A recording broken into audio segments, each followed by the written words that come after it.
Set 8 has been out for a couple of days now, and let's take a look at one of the strongest and most straightforward comps, which is Sureshot Samira.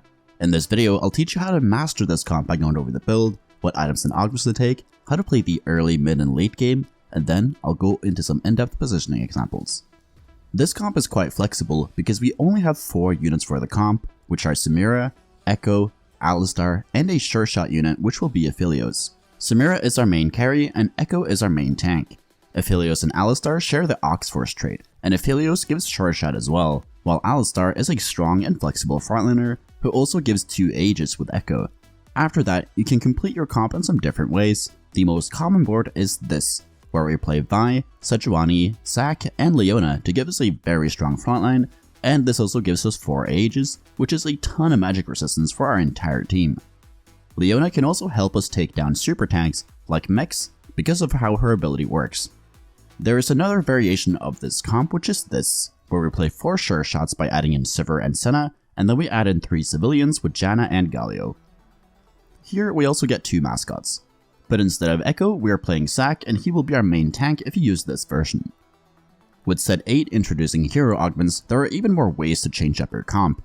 The best hero augments for this comp is to get a hero augment for any of the champions you're playing on the board for any of these 2 versions. But some other hero augments that work and allow you to play them in your board in the late game are support augments for any of these champions, being Blitzcrank, Nasus, Renekton, Talon, Camille, Fiora, Yuumi, Rammus, Riven, Vayne, Vel'Koz, Zoe, Sett, Viego, Janna, Syndra, and Urgot. And if you want to learn more about hero augments, then check out my guide where I go in depth on that subject. There are a ton of ways to change our board based on our augments, and I'll talk more about that and then what we add in at level 9 later in this video, but if you are a newer player, just pick the standard level 8 version and only play that until you get more comfortable with the comp. Samira is our main carry, so we prioritize picking items for her first. She has 1 core item, and that is Last Whisper.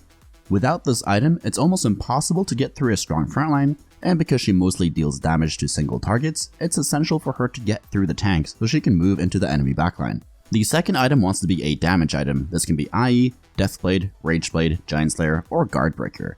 Deathblade and IE are both great because they massively increase their damage. Giant Slayer is great against high health targets like threats, brawlers, or mechs, and Guardbreaker is great if there's a lot of shielding in the lobby. Rageblade is okay if you have to make an item with a rod. The third item wants to be a damage, healing, or defensive item. These are IE, Deathblade, Rageblade, Giant Slayer, Guardbreaker, Hodge, BT, or QSS.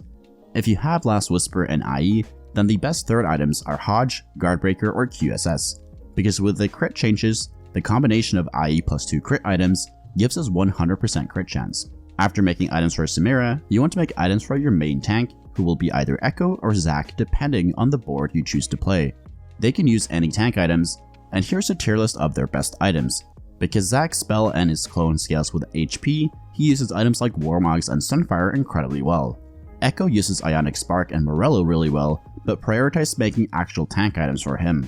Stoneplate is also amazing on him, because he taunts enemies with a spell. If you get a Spatula, the only good options are Ox-Force or Mascot Emblem. Ox-Force Spat goes on Zac, Echo, or Leona. The Spat is strong because it gives 1 second invulnerability to the unit holding it, which makes our frontline even tankier. We don't add in a 4th Ox-Force, because we don't need the stats from the trait, we just need that 1 second invulnerability. The Mascot trait gives healing to our entire team, and it gives double to the Mascot units. That's why this spat goes on a frontliner, being Zac, Vi, Echo, or Leona. With this emblem, you have some different options you can do. You can play the 4 Aegis board with it and just have 2 mascots with the emblem, or you can play 4 mascots with the 4 Sureshot board by adding in one of Nasus, Malphite, or Yuumi. The best non-hero augments for this comp are Ascension, Brawler Heart or Crest, Band of Thieves, Celestial Blessing, Civilian Crest, Clear Mind, Component Grab Bag, Cybernetic Implants, Exiles, Last Stand, Makeshift Armor, Phony Frontline, Portable Forge, Second Wind, Stand United, Sunfire Board, Sureshot Heart or Crest, and Thrill of the Hunt. I mentioned a lot of augments there, and the best ones out of those are Celestial Blessing, Cybernetic Implants, Makeshift Armor, Portable Forge, Second Wind, and Stand United. If all that info was a lot to take in, then check out the cheat sheet for this comp. It's available for patrons and YouTube members. Here is the quirky cheat sheet from last set, so you know what to expect for the Sureshot Samira cheat sheet that is available right now. The carousel priority for this comp is glove, sword, bow, then belt. And the best opener with this comp uses Sivir as your carry. But other AD openers like Laser Corpse Ashe, Draven Carry, or Duelist Kayle can also work. Some good items to make in the early game are Last Whisper, Sunfire, Deathblade, Hand of Justice, Warmogs, Dragonclaw, Redemption, or Stoneplate. You can pre-level when playing this comp because this gives you the option of playing 2 Sureshot in the early game if you hit Senna, and that is a big damage increase. In this case, you put your items on Senna instead of Sivir. From there, your early game strategy will depend a lot on how good your opener is. In some games you play for a loss streak, and in some games you play for a win streak. And if you want to learn more about how to play the early game, then check out my guide where I go in depth on that subject. After the Krugs round, you should have more direction towards a comp. The general requirements to play Samira is to have at least one component for Last Whisper and another component for another damage item. You always want to hold onto Samira and Echo if you're not playing them during the mid game, and you want to hold them other units as well if you don't lose eco for holding them. If you are weak in the mid game, you have 2 options. You can either roll at level 6 or at level 7 to stabilize and stop the bleeding of HP. If you roll on level 6, it should be on stage 3 too, where you want to look for a board similar to this. With this board, we have a strong frontline with Galio, Alistar, Vi, and Lee Sin with 2 great backliners in Sivir and Senna. If you have to roll at level 7 instead, you can do this on either stage 3-5 or 4-1, which you pick depends on how much HP and gold you have.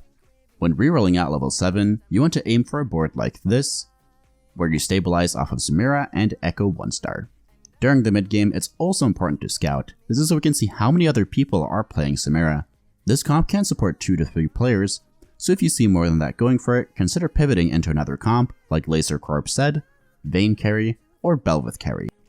On stage 4-1, you want to be level 7, and from here, you have 2 different options. You can either roll level 7, or go to level 8 and roll there instead.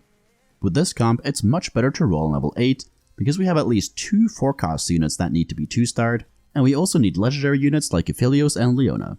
The games where you roll level 7 are when you're 70 to 60 HP or lower, you're loss streaking, you cannot go level 8 on stage 4-2 next turn, or if a lot of other players are rolling down here as well.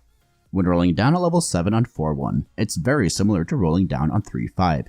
You want to stabilize off of this board. The goal from there is to go to level 8 on 5-1, and then roll for the rest of your comp there, so try not to roll below 10 to 20 gold, as we need the money to go level 8 later in the game. If you have a lot more gold than normal, you can go level 8 on 4-2, but at the latest, you go in on stage 5-1. Here you want to end up with a board like this.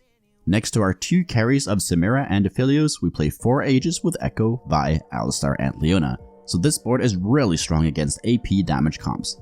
And there are a lot of those in set 8. We finish off the board with Sejuani and Zac, who are both very tanky, and Sejuani also provides us with massive CC. Another variation of the late game board can be this, where you play Zac, Alistar, and Galio as your frontline, Sivir and Senna for 4 Sureshots, and Janna to give us 3 civilian. If you couldn't find Janna, you can play Echo, Vi, or Leona instead of her. If you get +1 Ox Force, your board should look like this.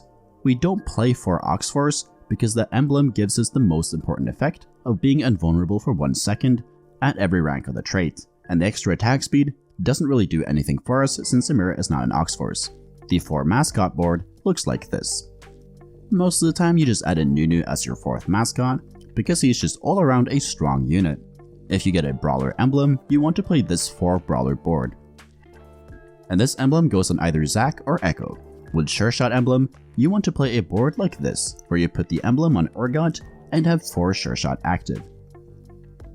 Depending on what hero augment you get, you can significantly change up your board in the late game.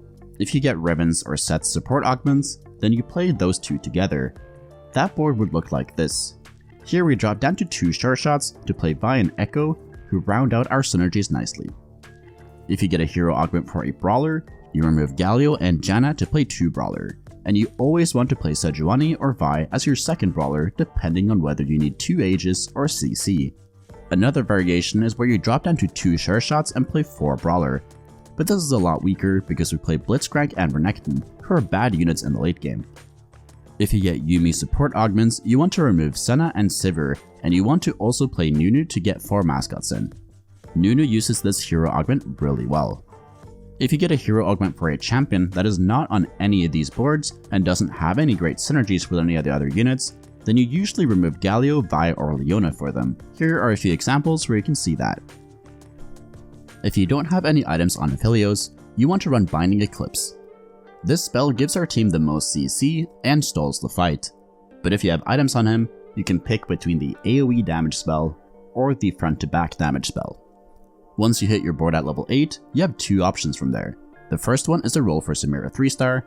This strategy is very risky, so I would only do this if you're uncontested, you have a lot of gold, and after you hit your entire board 2-star, then you should have at least 5 or more Samiras. From there, make sure to slow roll above 50 gold for as long as you can, then roll down to 0 once you get low in HP. But generally, this strategy is not recommended because we can make our board a lot stronger if we go level 9 with this comp. At level 9, you have a ton of options on what to add in. You can add in Janna to the Aegis board or Leona to the civilian board. You can play 4 Sureshot to the 4 Aegis board, which looks like this, or like this. Or you can add in a threat like Urgot or Fiddlesticks. If you don't have heal reduction, you can also add in Aesol. His spell applies anti-heal to all the enemies that he hits. Depending on what the weather is in game, you should position Janna differently. If she gives AD and AP, or mana, you should always put her next to Samira and Aphelios. But if she grants a shield to adjacent allies, then position her in the second row and give the shield to Zac and Alistar. General positioning with this comp looks like this. We have Samira in the corner to keep her safe, and Aphelios is right next to her. Sejuani is positioned to get focused by enemy units, so she can cast her spell as soon as possible. Leona is positioned in the second or third row to not get targeted first. All the other tanks are in the front line. Now let's look at some in-depth examples. Against the first guy, the big threat is MF. We position Echo to make him taunt the frontline as well as the MF and Jinx with a spell. Sejuani is positioned to stun the whole frontline with her spell. Alistar is positioned to have a chance of knocking Riven up. Samira and Aphelios are on the other side of the board to not get hit by MF's spell, because she casts it on her current target, which will be either Echo or Zac. Against the second guy, the big threats are Ashe and Renekton. We position Samira, Aphelios, and Leona so that they can focus down the Renekton first. If Aphelios has damage items, we select Onslaught as his spell so we can get rid of the Renekton faster. Echo is positioned in a way to tank the attacks of Ashe, and Sejuani stuns the entire frontline with her spell. Against the third guy, the biggest threat out of all of these threats are Bel'Veth, Urgot, and Aesol. Sejuani is positioned to stun the entire frontline, Bel'Veth, Urgot, and Janna with her spell. Echo taunts and later slows Bel'Veth and Urgot's attack speed with his spell. Samira and Aphelios are positioned to not get hit by Urgot's ultimate. Thank you so much for watching. If you learned something, please leave a like and subscribe to the channel. If you want cheat sheets for any of my comp guides, they're available for YouTube members and patrons, and links to those are down in the description. And if you want to get better at TFT, join the Discord. We got over 9,000 other players there who are hungry to climb. And if you want to get coached by me, the information is over on the Discord server as well. So take care and see you